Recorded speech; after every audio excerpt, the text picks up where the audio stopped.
¿Cómo funciona la máquina de la IA en 30 minutos. La economía funciona como una simple máquina. Sin embargo, muchos no la entienden o no concuerdan en cómo funciona. Y eso ha llevado a mucho sufrimiento económico en vano. Siento una profunda obligación de compartir mi plantilla económica, sencilla pero práctica. Aunque no es convencional, me ayudó a predecir y eludir la crisis financiera mundial. Y me sirve bien ya hace más de 30 años. Comencemos. Aunque la economía puede parecer compleja, funciona en forma simple y mecánica. Consta de unas pocas piezas simples y muchas transacciones simples que se repiten una y otra vez innumerables veces. Estas transacciones son impulsadas más que nada por la naturaleza humana y crean tres fuerzas principales que mueven la economía. 1. Incremento de la productividad. 2. El ciclo de deudas a corto plazo. 3. El ciclo de deudas a largo plazo. Veremos estas tres fuerzas y cómo al superponerlas una a la otra, creamos una buena plantilla para seguir los movimientos económicos y comprender qué está ocurriendo. Comencemos por la parte más simple de la economía. Transacciones. Una economía es simplemente la suma de las transacciones que la componen. Y una transacción es algo muy sencillo. Todo el tiempo hacemos transacciones. Cada vez que compramos algo, creamos una transacción. Cada transacción consiste en un comprador que canjea dinero o crédito a un vendedor por mercancías, servicios o activos financieros. El crédito se gasta como el dinero. De modo que sumando el dinero gastado al crédito gastado, sabemos el gasto total. El gasto total impulsa la economía. Si dividimos la suma gastada por la cantidad vendida, obtenemos el precio. Y eso es todo. Esto es una transacción. Es el pilar de la máquina de la economía. Los ciclos y fuerzas de una economía son impulsados por transacciones. Así que si entendemos las transacciones, entendemos toda la economía. Un mercado consta de todos los compradores y todos los vendedores que realizan transacciones con lo mismo. Por ejemplo, hay un mercado del trigo, un mercado de coches, un mercado de valores y mercados para millones de cosas. Una economía consta de todas las transacciones en todos sus mercados. Si sumamos el total de gastos y la cantidad total vendida en todos los mercados, tenemos todo lo que necesitamos saber para entender la economía. Es así de simple. Las personas, empresas, bancos y gobiernos, todos participan en transacciones como describí anteriormente. Canjean dinero y crédito por mercancías, servicios y activos financieros. El mayor comprador y vendedor es el gobierno, compuesto por dos partes importantes. Un gobierno central que recauda impuestos y gasta dinero, y un banco central, que es diferente de otros compradores y vendedores porque controla la cantidad de dinero y de crédito en la economía. Lo hace influyendo en las tasas de interés e imprimiendo dinero nuevo. Por estas razones, como veremos, el Banco Central es un actor importante en el flujo del crédito. Ahora pongamos atención en el crédito. El crédito es la parte más importante de la economía y probablemente la menos comprendida. Es la parte más importante porque es la mayor y la más volátil. Así como compradores y vendedores van al mercado a hacer transacciones, también los prestadores y los prestatarios. Los prestadores suelen querer convertir su dinero en más dinero.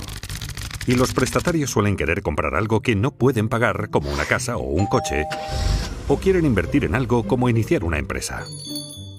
El crédito puede ayudar tanto a prestadores como a prestatarios a obtener lo que desean.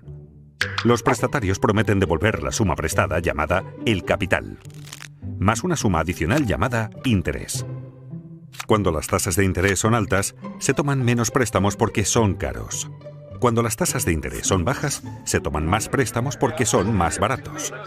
Cuando los prestatarios prometen devolver el préstamo y los prestadores les creen, se crea el crédito. Dos personas cualesquiera pueden acordar el crear crédito de la nada. Esto parece bastante sencillo, pero el crédito es escurridizo porque tiene nombres diferentes. Una vez generado el crédito, se convierte de inmediato en deuda. La deuda es un activo para el prestador y un pasivo para el prestatario. En el futuro, cuando el prestatario devuelva el préstamo con intereses, activo y pasivo desaparecerán y la transacción queda saldada. Entonces, ¿por qué es el crédito tan importante? Porque cuando un prestatario obtiene crédito, puede aumentar sus gastos. Y hay que recordar, el gasto impulsa la economía. Eso es porque el gasto de una persona es el ingreso de otra persona. Pensemos que cada dólar que gastamos, alguien lo gana. Y cada dólar que ganamos fue gastado por alguien. Así que cuando gastamos más, alguien gana más. Cuando los ingresos de alguien aumentan, los prestadores están más dispuestos a prestarle dinero porque ahora es más digno de crédito. Un prestatario digno de crédito tiene dos cosas: la capacidad de devolver el préstamo y un aval. Tener ingresos altos comparados con la deuda le permite devolver dinero. En caso de no poder hacerlo, tiene activos valiosos como aval que pueden venderse. Esto hace que los prestadores se sientan cómodos al prestarle dinero. Así, mayores ingresos permiten tomar más préstamos, que a su vez permiten mayores gastos. Y como los gastos de una persona son los ingresos de otra, esto lleva a más préstamos y así sucesivamente. Esta conducta se realimenta y conduce al crecimiento económico. Y por eso tenemos ciclos. En una transacción hay que dar algo para obtener algo. Y cuánto obtenemos depende de cuánto producimos. Con el tiempo aprendemos y esos conocimientos acumulados elevan los niveles de vida. A esto lo llamamos crecimiento de la productividad. Quienes son creativos y trabajan duro aumentan su productividad y sus niveles de vida con mayor rapidez que aquellos complacientes y perezosos. Aunque no necesariamente a corto plazo.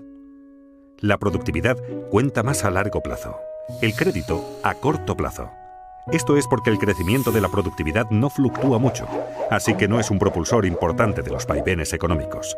La deuda sí lo es, porque al adquirirla nos permite consumir más de lo que producimos, y nos obliga a consumir menos de lo que producimos cuando la reintegramos.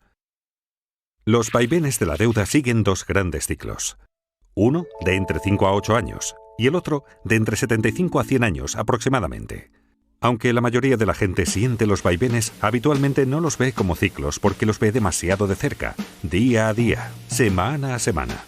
En este capítulo daremos un paso atrás para ver estas tres grandes fuerzas y cómo interactúan para crear nuestras experiencias. Vimos que los vaivenes alrededor de la línea no surgen de cuánta innovación o trabajo arduo hay, sino sobre todo de cuánto crédito hay. Imaginemos por un momento una economía sin crédito.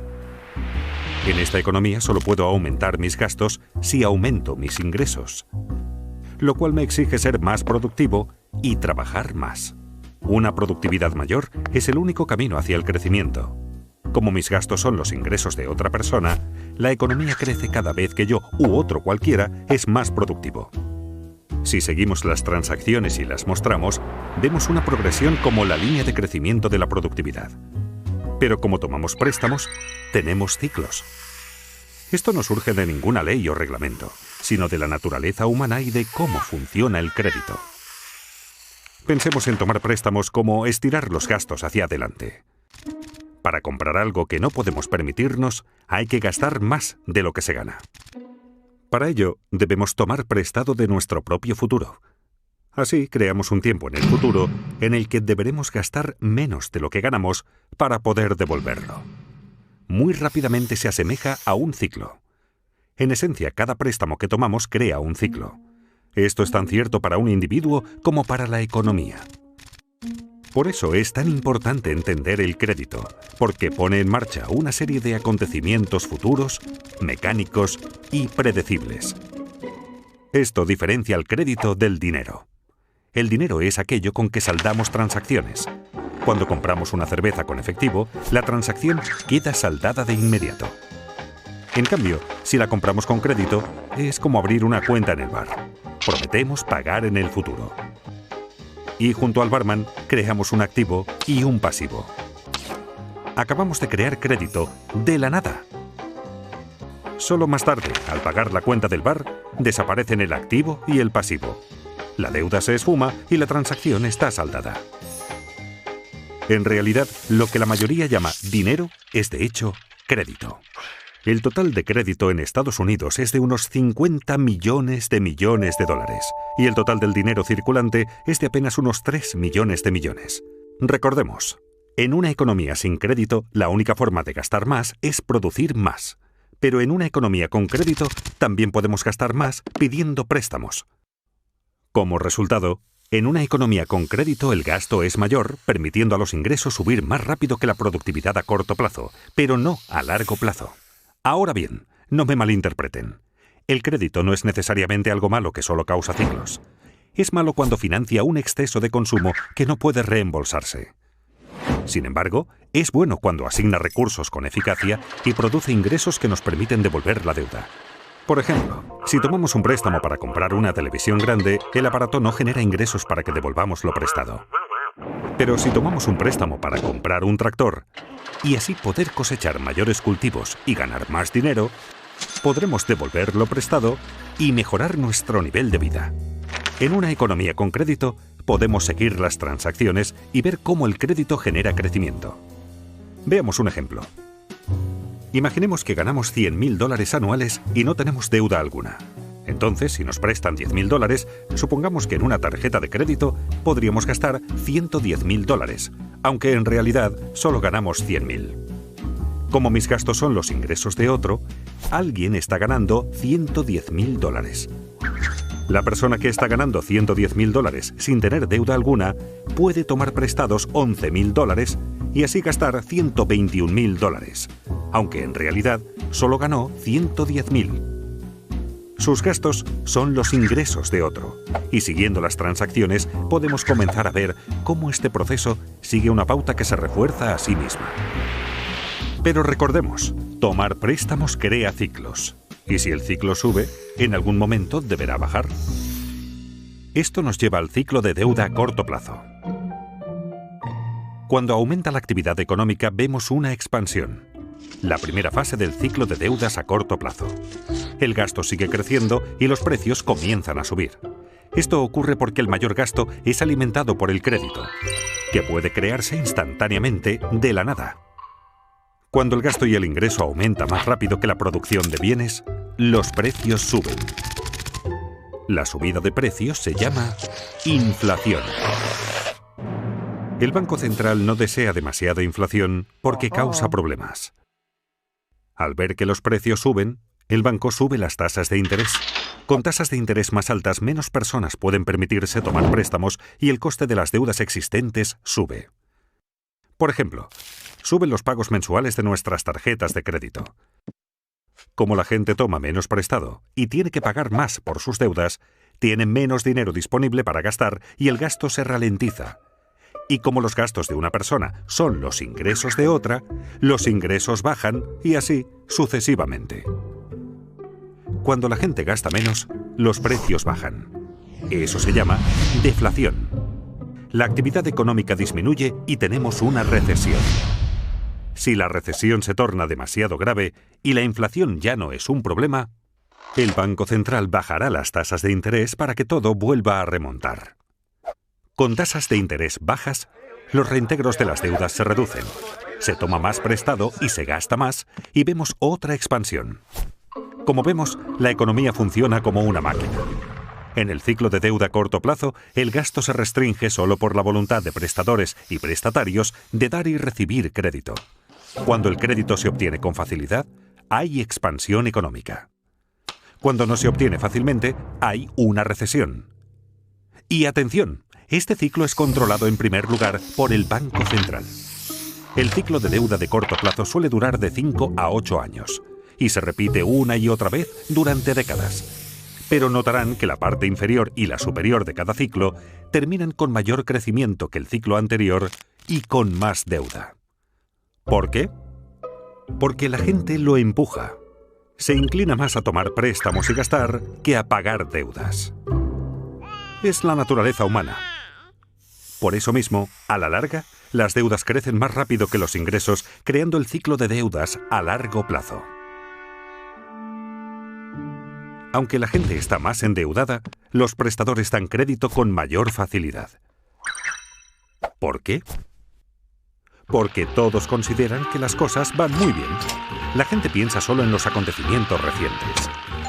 ¿Y qué fue lo que ocurrió recientemente? Los ingresos subieron. Los valores de los activos suben. El mercado bursátil ruge. Es un boom. Conviene comprar mercancías, servicios y activos financieros con dinero prestado. Cuando la gente hace mucho de eso, le llamamos una burbuja. De modo que aunque las deudas hayan ido creciendo, los ingresos han crecido casi tan rápido como para compensarlas. A la relación entre deuda e ingresos la llamaré carga de la deuda. Mientras los ingresos sigan subiendo, la carga de la deuda se mantiene manejable. Simultáneamente, los valores de los activos suben vertiginosos. La gente toma préstamos gigantescos para comprar activos para inversión y hace que su precio suba aún más. La gente se siente rica. De modo que hasta con muchísima deuda acumulada, los ingresos y los activos en alza ayudan a los prestatarios a mantenerse dignos de crédito por mucho tiempo. Obviamente es algo que no puede continuar para siempre. Y no ocurre. Con las décadas, la carga de la deuda aumenta lentamente y crea reembolsos crecientes. Cuando estos reembolsos comienzan a crecer más rápido que los ingresos, obligan a la gente a recortar sus gastos. Y como los gastos de una persona son los ingresos de otra, los ingresos comienzan a bajar, lo que convierte a la gente en menos digna de crédito y reduce los préstamos tomados. Los pagos para saldar deudas continúan subiendo, haciendo que los gastos caigan más aún y el ciclo se invierta. Este es el cénit de la deuda a largo plazo. Las cargas de la deuda se han vuelto demasiado grandes. En Estados Unidos, Europa y buena parte del mundo, esto ocurrió en 2008. Ocurrió por la misma razón que en Japón en 1989 y en Estados Unidos en 1929. La economía comienza ahora a desapalancarse. En esta fase, la gente reduce el gasto, el ingreso baja, el crédito desaparece, los activos caen, los bancos sufren, las bolsas se desmoronan, las tensiones sociales aumentan y todo comienza a realimentarse en el sentido opuesto. A medida que caen los ingresos y suben los pagos por deudas, los prestatarios quedan restringidos. Ya sin derecho a crédito, sus créditos se agotan y ya no pueden tomar suficiente dinero prestado para saldar sus deudas. Desesperados, los prestatarios se ven obligados a vender activos. La fiebre de ventas inunda el mercado. Aquí es donde colapsa la bolsa. El mercado inmobiliario se hunde y a los bancos se les complican las cosas. Cuando los activos bajan de precio, bajan los valores de los avales de los prestatarios. Esto hace que los prestatarios merezcan aún menos crédito. La gente se siente pobre. El crédito desaparece rápidamente. Menos gasto, menos ingreso, menos riqueza, menos crédito, menos préstamos tomados y así sucesivamente. Es un círculo vicioso. Se asemeja a una recesión, pero la diferencia aquí es que no se pueden bajar las tasas de interés para salvar la situación. En una recesión, la baja de tasas estimula la toma de préstamos. Pero en un desapalancamiento, bajar las tasas no sirve, pues las tasas de interés ya están bajas y llegan pronto al 0%. Así que se acaba el estímulo. Las tasas de interés en Estados Unidos llegaron al 0% durante el desapalancamiento de la década de 1930 y nuevamente en 2008. La diferencia entre una recesión y un desapalancamiento es que en este, la carga de la deuda sobre los prestatarios creció demasiado y no pudo aliviarse bajando las tasas de interés. Los prestadores comprenden que deudas tan excesivas no pueden ser devueltas totalmente. Los prestatarios perdieron su capacidad de pagar y sus avales perdieron valor. Se sienten paralizados por la deuda y ya no quieren más. Los prestadores dejan de prestar. Los prestatarios dejan de tomar prestado. Pensemos en la economía como indigna de crédito. Como una persona. ¿Qué hacer entonces con el desapalancamiento? El problema es que las cargas de las deudas son muy altas y deben bajar. Hay 4 formas en que esto puede ocurrir. 1. Personas, empresas y gobiernos recortan sus gastos. 2. Se reducen las deudas mediante moratorias y reestructuras. 3. La riqueza se redistribuye de los que tienen a los que no tienen. 4. El Banco Central imprime dinero nuevo. Estas 4 formas ocurrieron en cada desapalancamiento de la historia moderna. Es habitual recortar primero los gastos. Como vimos, personas, empresas, bancos y hasta gobiernos se ajustan el cinturón y recortan gastos para poder pagar sus deudas. Esto se llama con frecuencia austeridad. Cuando los prestatarios dejan de contraer nuevas deudas y comienzan a pagar las deudas viejas, puede esperarse que la carga de la deuda baje. Pero ocurre lo contrario. Como se recorta el gasto, y el gasto de una persona es el ingreso de otra, esto hace que los ingresos caigan más rápido de lo que se saldan las deudas, y así la carga de la deuda, de hecho, empeora. Como vimos, este recorte del gasto es deflacionario y doloroso. Las empresas están forzadas a reducir costes, lo que significa menos empleos y mayor paro. Esto lleva a la etapa siguiente. Deben reducirse las deudas. Muchos no pueden pagar sus préstamos y las deudas del prestatario son el activo del prestador.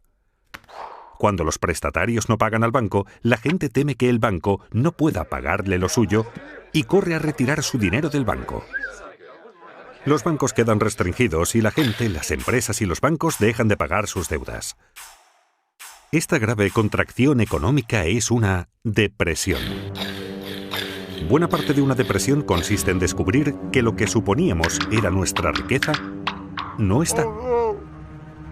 Volvamos al bar. Cuando compramos una caña a cuenta, prometimos pagarle al dueño del bar. Nuestra promesa se convirtió en un activo del barman. Si no cumplimos la promesa, no le pagamos y entramos en moratoria de nuestra cuenta de bar. Entonces, este activo que tenía, de hecho, no vale nada. En esencia, ha desaparecido. Muchos prestadores no quieren ver su patrimonio desaparecer y acuerdan reestructurar la deuda. Esto significa que los prestadores recibirán un reembolso menor o que cobrarán en un lapso mayor o con un interés menor al acordado inicialmente. De esta manera, se incumple un contrato a pesar de que se reduce la deuda. Los prestadores prefieren así un poco de algo antes que el total de la nada. Pese a que desaparece deuda, su reestructuración hace que los valores de ingresos y activos desaparezcan más rápido, con lo cual la carga de la deuda continúa empeorando. Como recortar gastos, reducir la deuda también es doloroso y deflacionario. Todo esto afecta al gobierno central porque menores ingresos y menos empleo significan que el gobierno recauda menos impuestos. Al mismo tiempo, necesita aumentar su gasto por el aumento del paro. Muchos de los parados tienen ahorros inadecuados y necesitan apoyo financiero del gobierno. Además, los gobiernos crean planes de incentivos y aumentan sus gastos para compensar la baja de la economía. Los déficits presupuestarios gubernamentales crecen explosivamente durante un desapalancamiento porque gastan más de lo recaudado por impuestos. Eso es lo que está ocurriendo cuando oímos sobre el déficit en los noticiarios. Para financiar los déficits, los gobiernos deben subir los impuestos o tomar dinero prestado. Pero con ingresos en caída y tantos en paro, ¿de quién vendrá el dinero? De los ricos. Ya que los gobiernos necesitan más dinero y la riqueza está muy concentrada en manos de un pequeño porcentaje de la gente, es natural que los gobiernos cobren más impuestos a los acaudalados, lo cual facilita una redistribución de la riqueza en la economía de los que tienen hacia los que no tienen. Los que no tienen y sufren comienzan a sentir resentimiento hacia los ricos que tienen. Los que tienen, sufriendo la economía débil, los precios de los activos en baja y los impuestos en alza, comienzan a sentir resentimiento hacia los que no tienen. Si la depresión continúa, puede alterarse el orden social. No solo subirán las tensiones internas en los países, sino que también entre países, sobre todo entre deudores y acreedores. Esta situación puede llevar a un cambio político que a veces puede ser extremo. En la década de 1930, esto condujo a Hitler al poder, a la guerra en Europa y a la depresión en Estados Unidos. La presión para que se haga algo que ponga fin a la depresión aumenta. Recordemos, lo que la mayoría consideraba dinero era en realidad crédito. Así, cuando el crédito desaparece, la gente no tiene suficiente dinero. La gente está desesperada por dinero. ¿Recuerdan quién puede imprimirlo? El Banco Central. Tras haber bajado ya sus tasas de interés a casi cero, está obligado a imprimir dinero. A diferencia del recorte de gastos, la reducción de la deuda y la redistribución de riquezas, la impresión de dinero es inflacionaria y estimulante.